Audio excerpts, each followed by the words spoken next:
కూటమి ప్రభుత్వం మొదటి నెల నుంచే ఎన్నికల హామీల అమలుకు శ్రీకారం.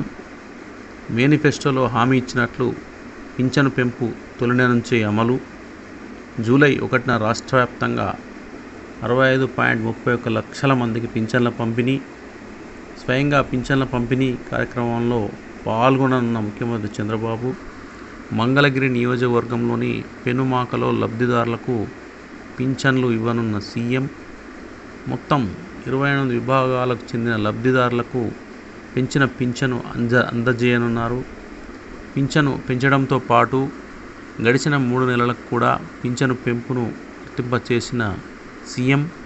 పెరిగిన పింఛను 4,000, గత 3 నెలల సొమ్ము 3,000 కలిపి రూపాయలు 7,000 ఇవ్వనున్న ప్రభుత్వం.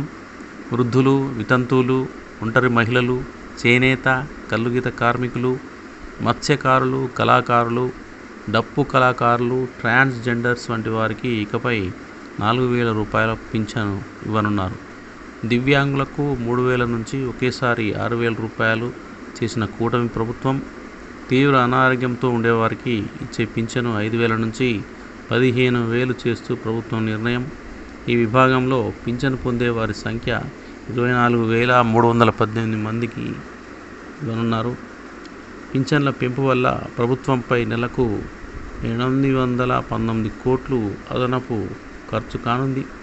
పింఛన్ల కోసం 4,408 కోట్లు ఒక్క రోజులో పంపిణీ చేస్తున్న ప్రభుత్వం. గడిచిన 3 నెలలకు కలిపి పెంచిన మొత్తం ఇవ్వడం వల్ల రాష్ట్ర ప్రభుత్వంపై 1,650 కోట్లు అదనపు ఖర్చు పడనుంది. గత ప్రభుత్వంలో పింఛను కోసం కేవలం నెలకు 1,939 కోట్లు ఖర్చు జరిగింది. దాదాపు 1,20,097 మందితో పింఛను పంపిణీ కార్యక్రమానికి సమాయత్తం.